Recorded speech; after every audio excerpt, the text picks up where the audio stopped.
Here, current preferences or settings are printed on the serial monitor. I will now change the setting number 3 and 4.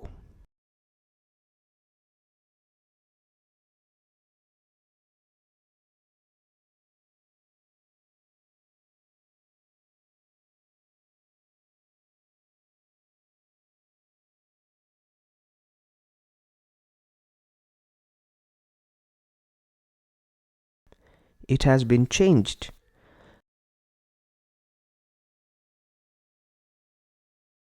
After pressing reset button, the changed settings are printed, meaning it has been successfully saved in the EPROM.